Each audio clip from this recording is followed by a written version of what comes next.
하나님 말씀 함께 보겠습니다. 하나님 말씀 요한계시록 21장 1절부터 4절까지 말씀입니다. 또 내가 새 하늘과 새 땅을 보니 처음 하늘과 처음 땅이 없어졌고 바다도 다시 있지 않더라. 또 내가 보매 거룩한 성 새 예루살렘이 하나님께로부터 하늘에서 내려오니 그 준비한 것이 신부가 남편을 위하여 단장한 것 같더라. 내가 들으니 보좌에서 큰 음성이 나서 이르되 보라, 하나님의 장막이 사람들과 함께 있음에 하나님이 그들과 함께 계시리니 그들은 하나님의 백성이 되고 하나님은 친히 그들과 함께 계셔서 모든 눈물을 그 눈에서 닦아주시니 다시는 사망이 없고 애통하는 것이나 곡하는 것이나 아픈 것이 다시 있지 아니하리니 처음 것들이 다 지나갔음이러라. 아멘. 할렐루야. 아멘. 하나님이 여러분과 함께 하십니다. 지금부터 110년 전 1906년 평양에 한 부자 상인이 살고 있었습니다. 이 사람은 7형제 자녀를 두었는데 그 중에 3번째 아들은 아주 특별해서 운동도 잘하고 음악에 소질이 있었습니다. 한국에서 열리는 야구대회에 4번 타자로 출전하여 신문에까지 동아일보에 실리는 그런 훌륭한 야구 선수도 되었습니다. 1919년에 3.1 만세 운동이 있을 때에는 함께 참여했다가 고생을 당하기도 했습니다. 그런데 이 사람은 운동보다는 음악으로 자기의 인생을 결정을 합니다. 그래서 한국에 와 있는 선교사님들에게 바이올린, 트럼펫 이런 것을 교습을 받습니다. 그러다가 일본에 건너가서 20대 중반에 일본에 건너가서 첼로도 배우고 음악 학원에서 열심히 음악을 공부하다가 미국으로 음악 공부를 하러 떠났습니다. 미국에서는 지휘와 작곡을 배웠는데 30살이 되던 해에 이 사람은 코리아 판타지라고 하는 교향곡을 썼습니다. 그 코리아 판타지, 코리아 환상곡이라는 그 큰 음악 교향곡 속에 우리나라 애국가가 들어 있습니다. 여러분, 애국가가 어떻게 됩니까? 동해물과 백두산이 마르고 닳도록 하느님이 보호하사 우리나라 만세, 무궁화 삼천리 화려강산 대한사람 대안으로 길이 보존하세, 남산 위에 저 소나무 철갑을 두른 듯 바람서리 불변함은 우리 기상일세, 가을 하늘 공활한데 높고 구름 없어 밝은 달은 우리 가슴 일편단심일세, 이 기상과 이 마음으로 충성을 다하여 괴로우나 즐거우나 나라 사랑하세. 이 애국가 속에 노랫말을 생각해 봅시다. 동해물이 다 마르고 백두산이 다 닳아지기까지 하나님이 우리나라를 보존하여 주옵소서 하는 소원이 담겨 있습니다. 우리나라 아름다운 조국을 위해 일하고 푸르른 기상을 가지고 나라를 사랑하자고 하는 노랫말입니다. 이 애국가가 나온 것은 일본에게 나라를 빼앗겨 버렸기 때문에 나라를 빼앗겨 버려서 마라톤에 참석하고 싶어도 일장기를 두르고 나갈 수밖에 없는 그 서글픈 우리 조선 민족이, 우리가 조선 민족임을 잊지 말자, 우리나라도 미래의 꿈이 있다는 것을 기억하자 하는 의미로 조국을 사랑하는 마음으로 애국가를 만들고 코리아 판타지라고 하는 음악을 만들어서 동포들에게 배포하고 연주했던 것입니다. 이 애국가의 작곡가, 그리고 이 코리아 판타지를 작곡한 사람이 안익태 선생님입니다. 안익태 선생님에 대한 평가는 사람마다 다를 수 있지만 우리나라가 국제적으로 대회에서 우승을 하거나 또는 국가적인 감격적인 순간을 맞이할 때 모든 사람이 부르는 노래인 애국가, 이 애국가를 작곡한 분이 안익태 선생님이라는 이 사실만큼은 변화가 없습니다. 안익태 선생님은 왜 코리아 판타지라고 하는 교향곡을 만들었을까요? 일제 치하에 살면서 나라를 빼앗겨서 우리 민족이 누구인가? 나는 조선인인가 일본인인가?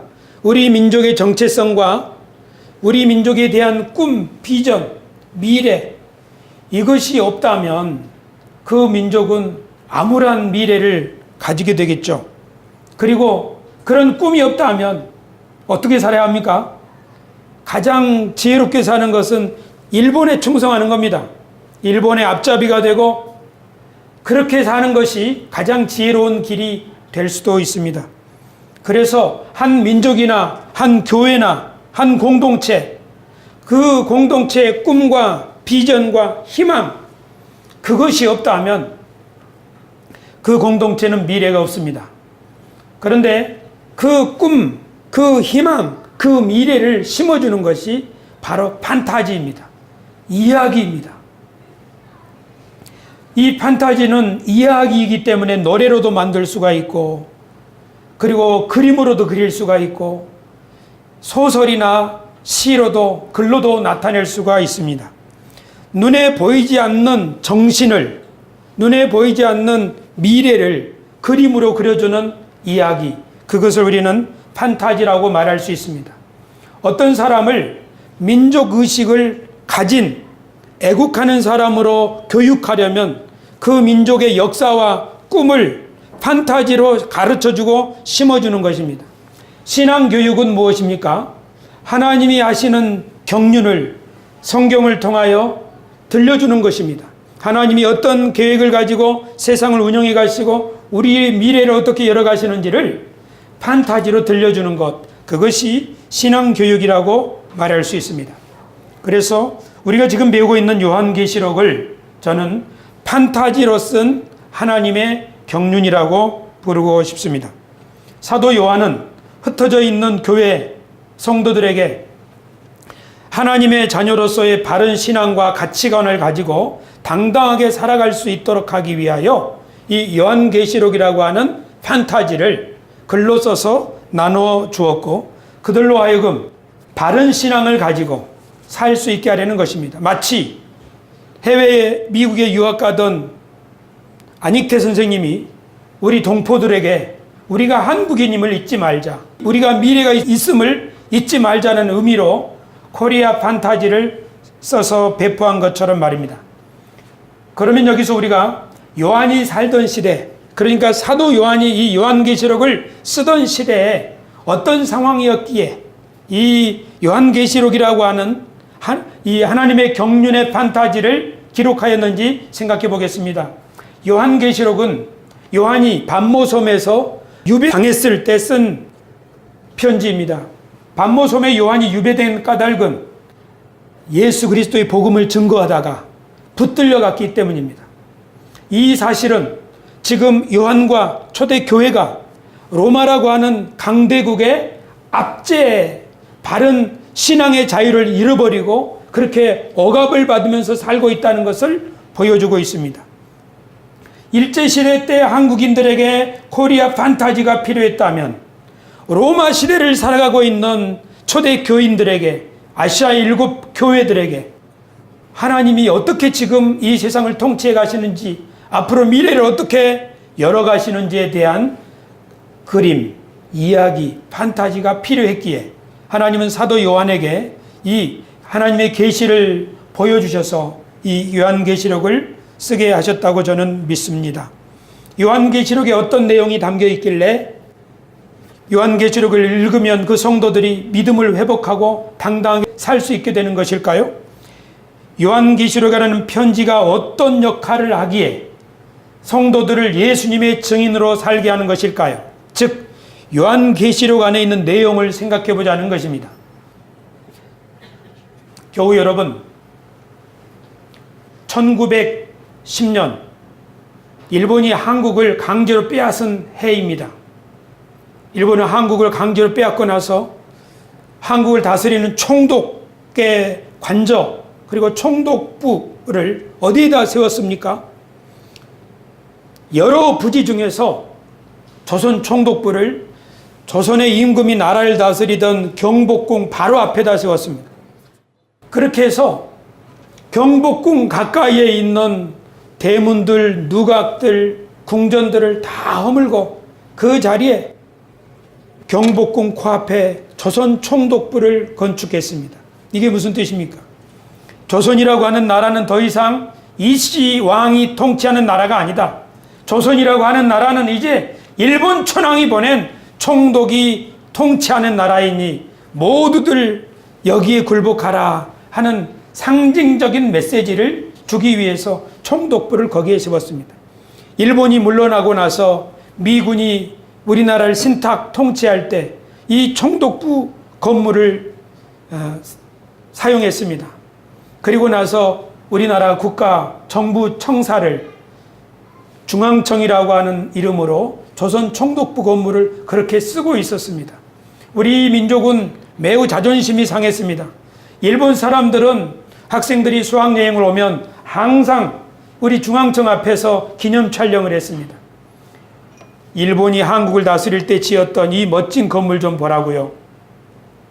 그런데 1996년 김영삼 대통령이 일본의 총리가 한 담화문에 화가 잔뜩 나가지고 이게 한두 번이 아니고 30번씩이나 이런 망발을 일컬으니 우리 일본 사람들의 버르장머리를 고쳐주기 위하여 총독부 건물을 해체합시다.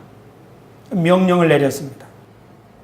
김영삼 대통령은 역사 바로 세우기라고 하는 정책의 한 일환으로 조선 총독부 건물이었던 중앙청을 허물어버리고 국립박물관을 용산에 건립하도록 그렇게 명령을 내렸습니다.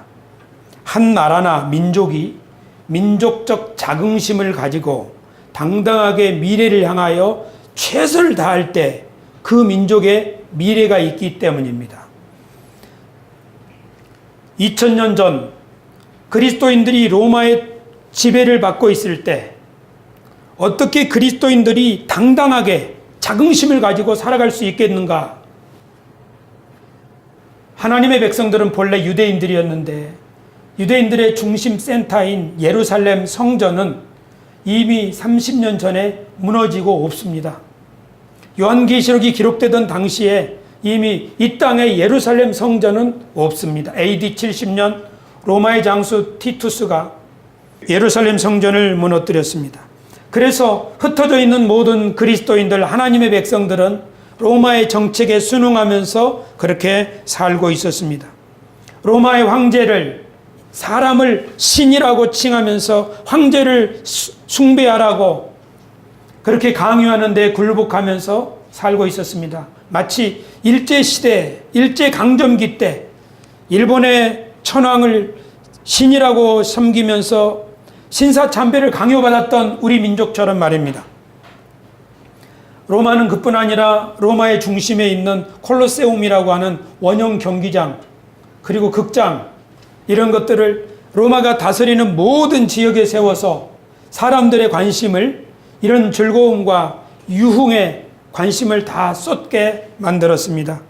그래서 로마가 다스리고 있던 시대의 사람들은 돈이 생기면은 로마의 시민권을 앞다투어 사려고 했고 로마식으로 건물도 짓고 로마식의 유행을 따라가는 것이 첨단이고 성공의 상징이라고 생각했습니다.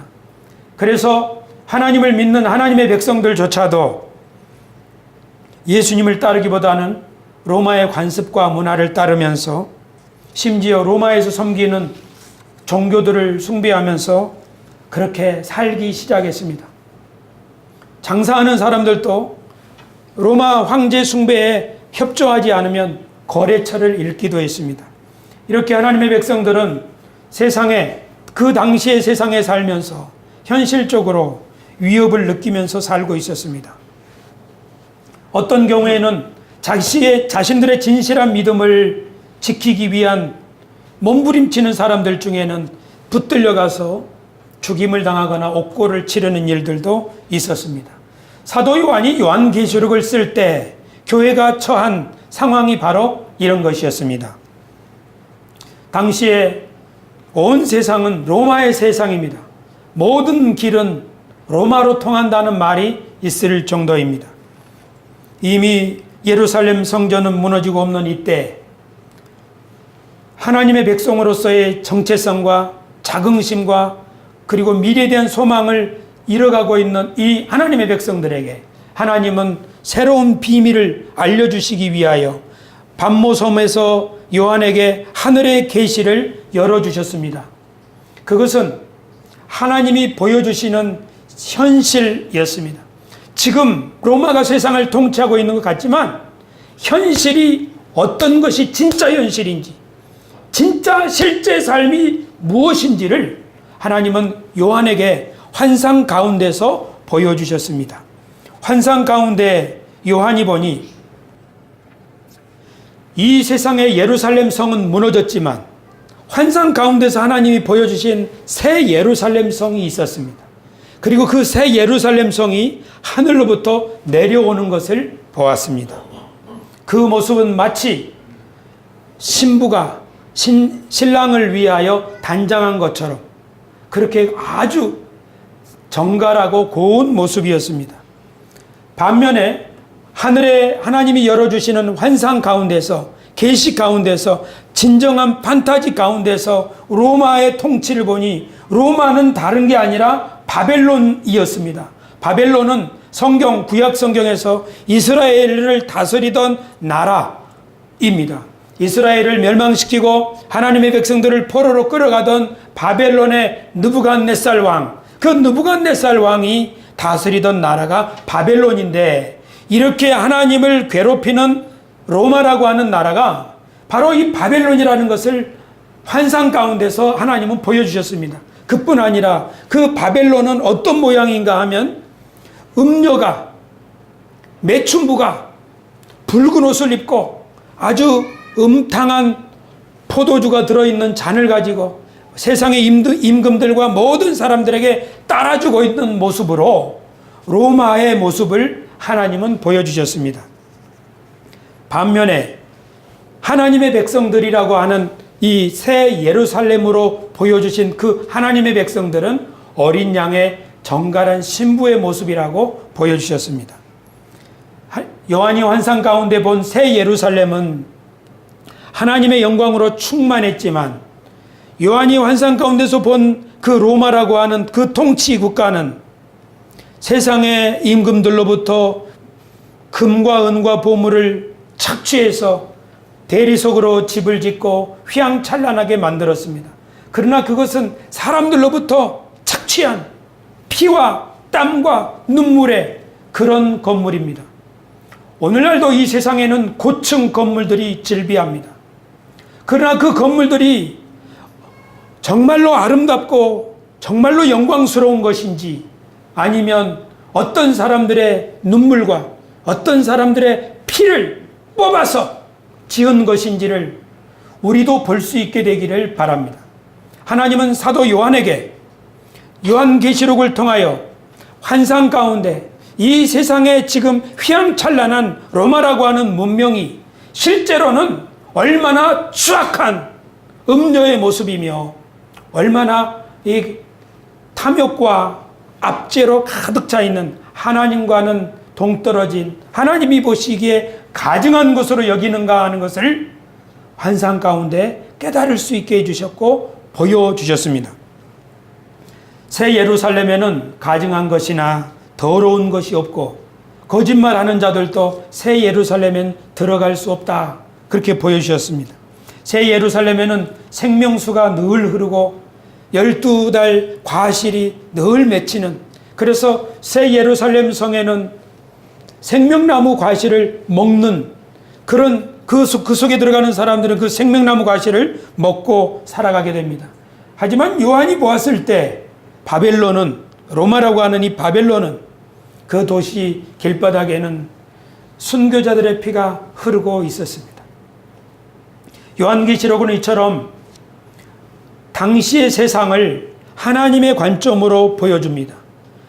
잘 나가는 로마 제국은 바벨론 내지는 음녀라고 보여주셨고, 그리고 압제당하고 있는 하나님의 백성들은 그들이 바로 장차 완성될 새 예루살렘의 모습, 어린 양의 신부와 어린 양의 아내의 모습이라고 보여주셨습니다. 만약에 이 세상이 로마의 세상이다라는 신화를 받아들이면 로마인처럼 사는 것이 가장 잘 사는 것입니다. 하지만 요한계시록에서 이기는 자는 하나님 나라의 낙원에 있는 생명나무의 과실을 주워 먹게 될 것이다. 요한계시록에서 말하는 이기는 자가 누구입니까? 요한계시록에서 말하는 이기는 자라는 것은 이 세상의 로마의 삶이 바로 바벨론의 풍조라는 것을 꿰뚫어 보고, 우리들이야말로 새 예루살렘을 물려받을, 또 새 예루살렘에 들어갈 하나님의 신부요, 아니 어린 양의 신부요, 하나님의 친백성이라고 하는 사실을 확실히 믿고 그 믿음 가운데 살아가는 사람들이 바로 계시록이 말하는 이기는 사람들입니다. 교우 여러분, 한 시대는, 한 나라는 그 나라, 그 시대 사람들이 마음속에 품고 있는 판타지대로 만들어집니다. 여기서 말하는 판타지는 마음속에 있는 신화입니다. 마음속에 있는 이야기입니다. 그렇죠? 어떤 사람을 보고 그 사람은 잘 사는 집안 사람입니다. 어떤 사람을 보고 저 사람은 잘 사는 집안 사람입니다. 저 사람은 잘 사는 집 사람입니다. 이런 말을 할 때 그게 무슨 뜻입니까? 아, 저 사람은 양심이 바르고 사람들을 존중하고 염치를 알고 사회적 책임을 다하는 사람의 집안 사람입니다. 이 말입니까? 아니면 저 사람은 잘 사는 집 사람입니다 하면 저 사람은 부잣집 사람입니다. 이 소리입니까? 부잣집이라는 뜻이죠.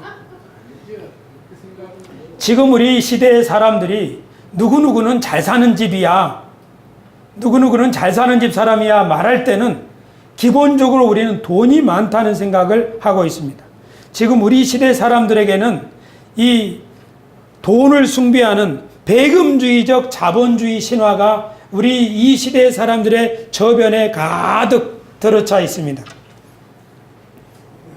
그래서 우리 시대를 이끌어가는, 우리 시대의 마음을 이끌어나가는 이야기, 신화, 판타지는 바로 무신론과 우상숭배라는 진딧물이 덕지덕지 붙어 있는 나무와 같은 병든 자본주의라고 저는 생각합니다. 저만이 아니라 많은 경제학자들이 그렇게 말하고 있습니다. 그러니까 자본이 뭡니까? 돈입니다. 돈이 왕이고 돈이 신이고 하는 판타지가 사람들 마음속에 이 뱀처럼 또아리를 틀고 있어서 그렇게 보고 그렇게 판단하고 그렇게 추구하며 살아가고 있습니다. 대학 입시 제도를 바꾸려고 교육부에서, 정부에서 전문가들을, 이 사람들을 부르고 저 사람들을 부르고 이렇게 바꾸고 저렇게 바꿔도 별로 효과가 없습니다. 왜 그렇습니까? 입시 제도의 문제가 아니라 우리 학부모님들, 우리 사회 사는 사람들이 명문대 나온 사람이 최고야. 대학의 서열화, 학벌이 최고야. 학벌 중심의 가치관을 가지고 있는 한 아무리 좋은 대학 제도, 입시 제도를 만든다고 할지라도 별로 효과가 없을 것입니다. 그러므로 세상을 바꾸기 전에 우리에게는 우리 마음속에 있는 신화, 마음속에 있는 거짓된 이야기, 이것을 바르게 바꿀 때 이 세상이 비로소 새롭게 바꾸어질 수 있습니다. 그러므로 우리가 해야 될 가장 첫 번째 중요한 것은 저희 속에, 여러분 속에 자리 잡고 있는 거짓말, 거짓된 판타지, 거짓된 신화를 바꾸는 것입니다. 진짜 판타지, 참된 이야기, 우리에게 생명이 되는 이야기로 바꿔야 됩니다. 이런 이유로 우리는 하나님의 진리의 말씀을 배우고 듣고 토론하고 이것을 함께 공부하는 것입니다. 이를 통하여 우리 마음속의 이야기가 바꾸어질 때 우리는 그런 식으로 말하고 생각하고 그런 식으로 추구하고 그런 세상을 만들어갈 수가 있기 때문입니다. 성경은 요한계시록을 통해서 이 세상에 가득 차 있는 바벨론 문화, 로마식 문화, 그것보다도 얼마나 더 영광스럽고 위대한 새 예루살렘 문화, 새 예루살렘의 그림을 판타지를 통하여 요한에게 보여주는가? 이 로마식 문화에는 비교할 수 없는 영광과 고상함과 아름다움을 가지고 있는 새로운 문화를, 새로운 하늘의 문화, 이것을 새 예루살렘 그림을 통하여 사도 요한에게 보여준 것입니다. 여러분, 오늘날 민주주의의 선두주자는 미국이라고 합니다. 하지만 미국식 민주주의는 많은 병폐를 낳고 있습니다. 병든 민주주의를 치료하는 길은 제도의 문제가 아니라 마음의 문제다 하는 인식을 가지고 있는 사람이 있습니다. 그가 파커 파머입니다. 보수주의자든 진보주의자든 마음을 새롭게 하여 우리가 함께 더불어 잘 사는 세상을 만들어야겠다 하는 것, 공존, 공생, 공영 하는 그 마음을 갖지 않는다면 민주주의의 끝없는 갈등은 해결되지 않을 것이다. 이 미국인 학자가 그렇게 글을 쓰면서 이런 말을 합니다. 우리가 다른 사람을 향하여 미움을 가지고 점점 냉랭하게 대하고 낯선 사람처럼 여긴다면 우리는 분노와 절망이라는 소용돌이에 빠질 것입니다. 우리가 서로 다르다고 하는 것이 우리 가운데 있는 최고로 가치 있는 자산임을 우리는 어떻게 해서 잃어버렸을까요? 두려움보다 더 두려워해야 할 것은 없다는 말을 어디로 버린 것일까요? 긴 안목으로 볼 때 문제를 해결하고 강압을 사용하면 더 많은 문제가 생긴다는 것을 우리는 언제나 깨닫게 될까요? 어디에 사는 것이든지 생명이 중요하며 누구의 생명이든지 간에 개개인의 생명을 우리는 왜 소중하게 여길 줄 모를까요? 한 나라가 얼마나 위대한가에 대한 기준은 잘난 사람들이 얼마나 성공적으로 일을 해내느냐뿐 아니라 우리가 약한 사람들을 얼마나 잘 도와주느냐에 있다는 것을 우리는 이해하기나 할까요? 민주주의의 심장을 치료한다라고 하는 책 속에 그가 쓴 이 말, 제가 이 글을 읽으면서 그래 맞다. 나도 이런 말들을 잊고 살고 있구나. 우리에게는 새 이야기가 필요합니다. 이 사람이 인용한 마지막 말, 어떤 나라가 위대한 나라인가 하는 이 말은 사실 마하트마 간디 이야기입니다. 마하트마 간디가 이런 말을 했습니다.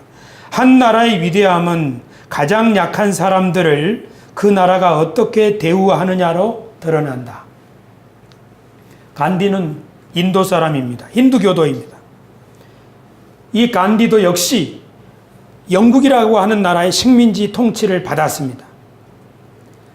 간디는 영국으로 유학을 갔습니다. 그래서 그리스도인이라고 하는 영국인들이 믿는 예수님을 배우고 성경을 공부했습니다.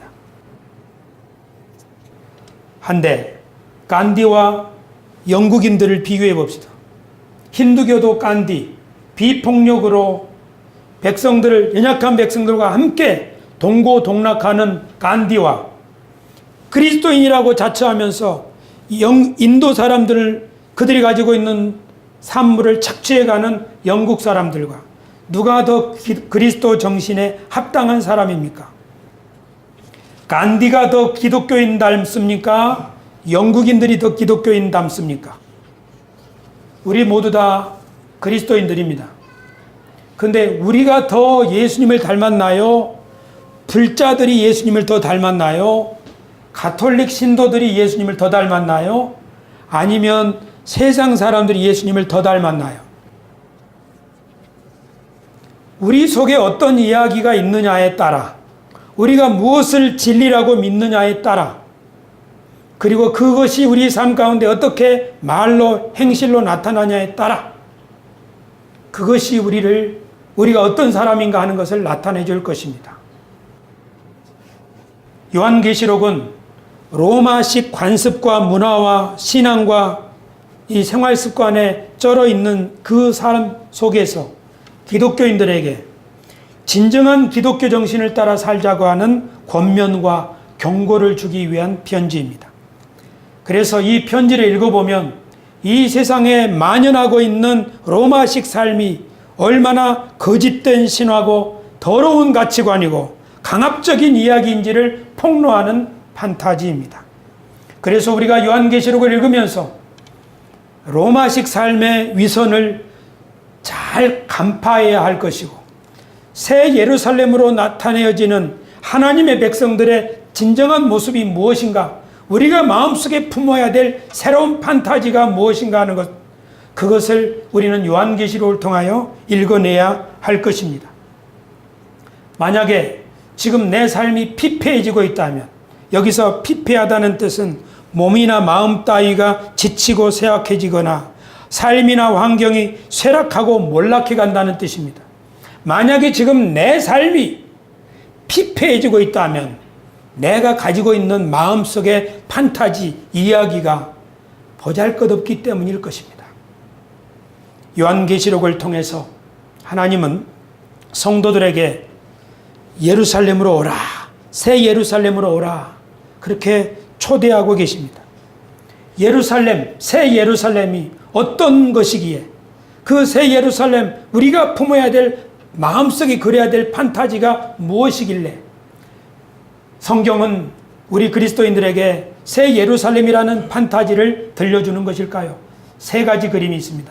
첫째로 새 예루살렘에서는 생명나무가 있고 생명수가 흐르는 에덴 동산과 같은 곳이라고 설명하고 있습니다. 거기서는 생수를 마시고 생명나무 열매를 먹습니다. 이 땅에서는 돈이 필요하고 떡과 포도주가 필요합니다. 그러나 하나님의 백성은 하나님이 공급하여 주시는 것으로 산다는 말입니다. 오늘 우리가 성찬식을 합니다. 성찬식은 떡과 포도주를 먹는 의식입니다. 이것은 무슨 고백입니까? 주여, 사람이 떡으로만, 이 세상 것으로만 사는 것이 아니라 사람은 예수님의 살과 피로, 예수님을 통하여 예수님이 공급하여 주시는 희망, 믿음, 확신, 미래에 대한 소망으로 우리는 살아갈 수 있습니다. 성찬식은 바로 우리들에게 그런 것을 일깨워주는 의식이라고 말할 수 있습니다. 두 번째, 새 예루살렘은 거룩한 성의 모습을 하고 있습니다. 거룩하고 온전한 성.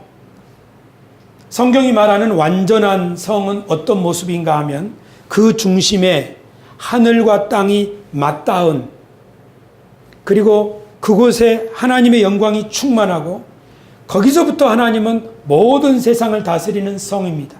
성경이 말하는 완전하고 온전한 성이 그런 모습입니다. 그리고 세상의 사람들은 그 성에 들어와서 하나님의 말씀을 배우고 다시 돌아가서 자기들의 삶을 새롭게 변화시키는 이런 일이 일어나게 하는 곳, 그것이 바로 거룩한 성입니다. 새 예루살렘은 바로 그런 곳입니다. 우리가 마음속에 품어야 될 우리의 미래, 우리의 공동체, 그것이 바로 거룩한 성으로서의 새 예루살렘입니다.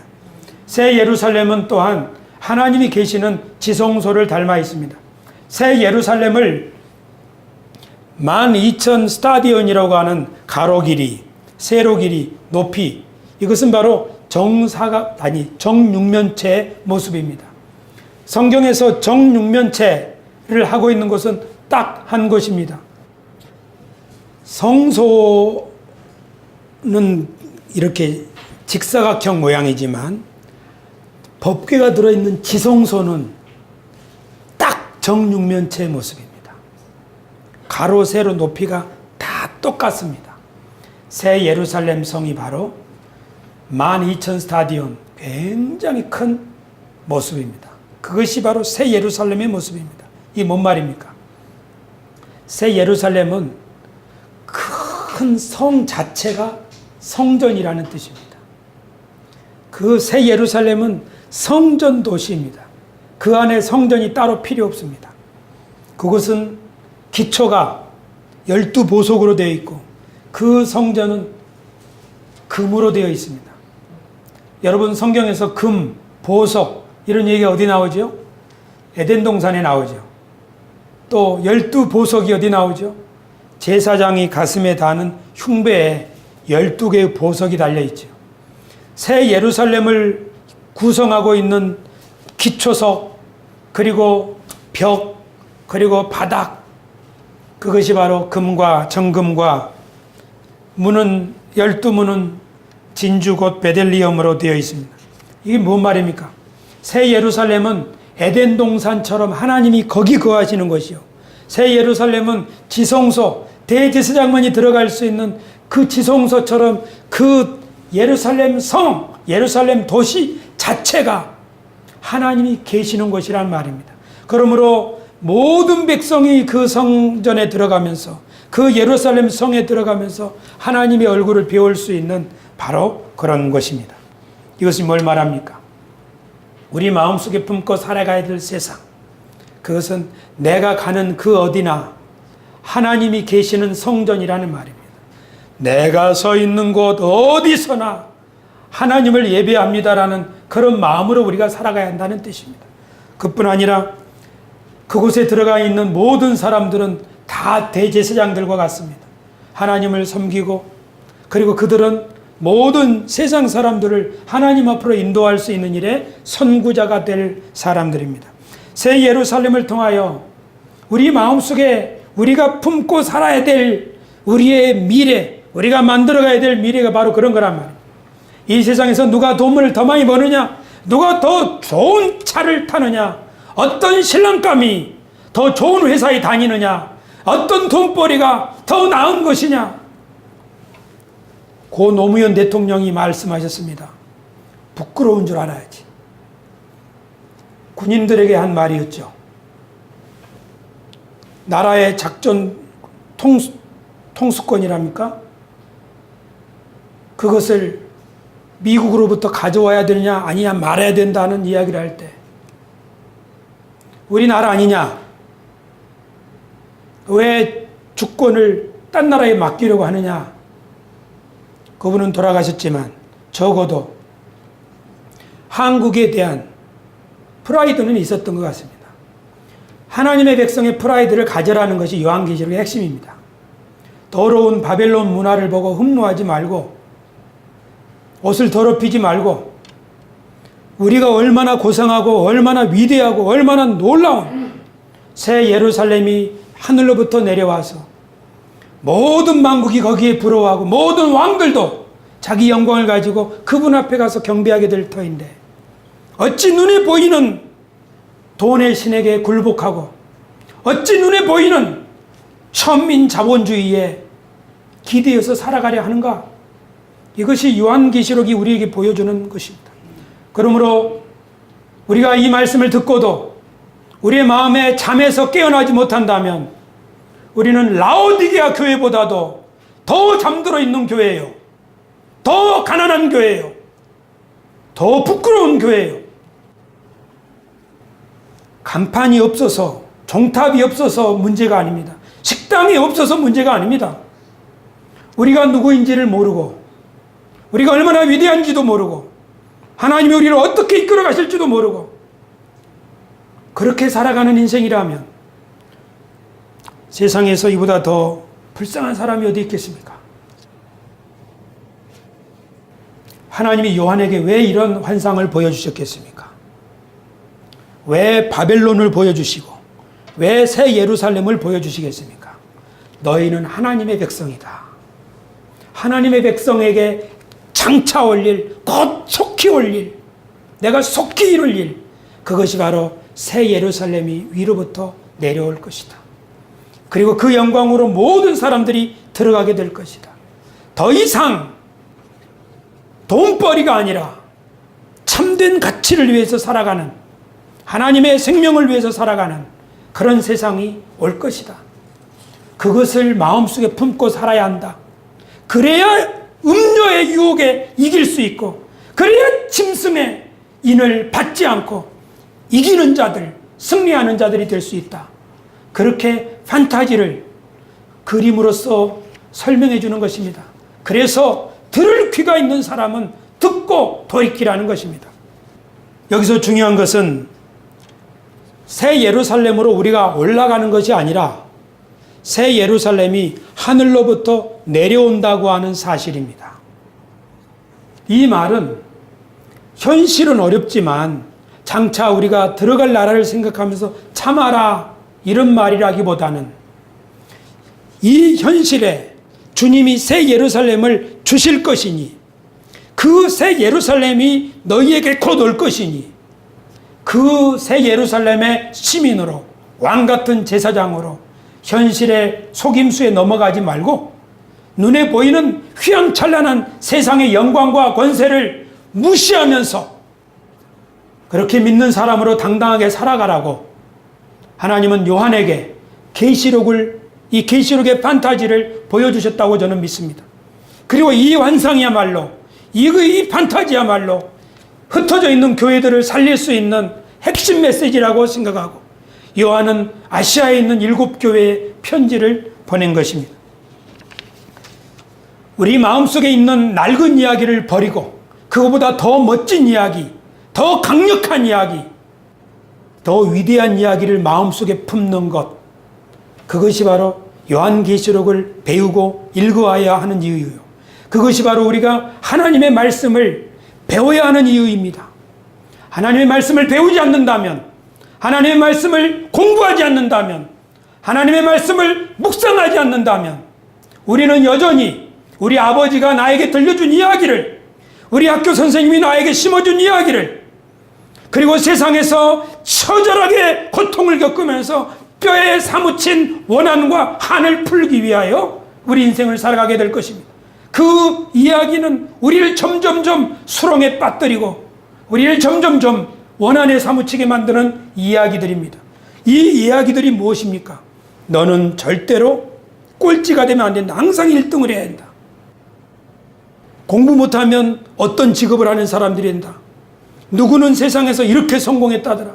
세상에서의 성공과 다른 사람보다 더 뛰어나야 한다고 하는 생각들과 사람들이 나의 친구요 함께 새 나라를 이루어가야 한다고 하는 이런 이야기보다는 사람들은 나의 경쟁자고 너의 옆에 있는 친구도 너의 경쟁자고 너의 이웃에 있는 너의 교회도 너의 경쟁자고 안 믿는 사람들은 너의 원수고 이런 이야기가 우리 속에 있는 한 우리들이 가 있는 그 어느 곳이나 우리는 에덴 동산을 황무지 사막으로 만들어버리는 그런 못된 일을 하는 사람들이 될 것입니다.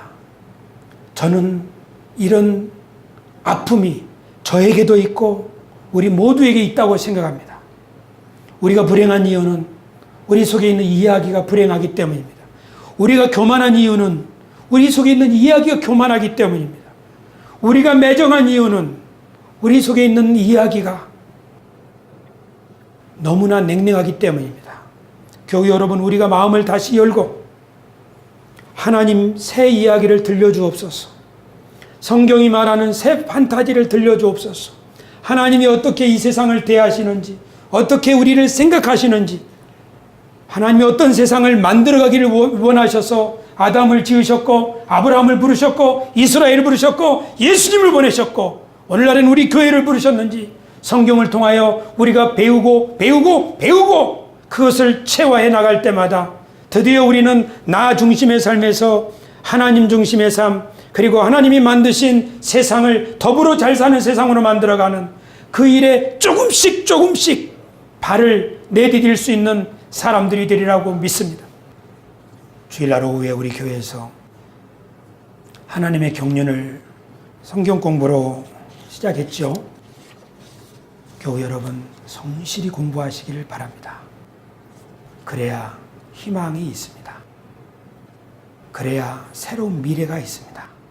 그래야 우리 교회도 희망이 있습니다. 기도하겠습니다. 살아계신 하나님, 주님이 우리에게 주시는 하나님의 나라를, 주님이 우리에게 이 땅에 허락하여 주시는 새 예루살렘을 마음속에 품기를 원합니다.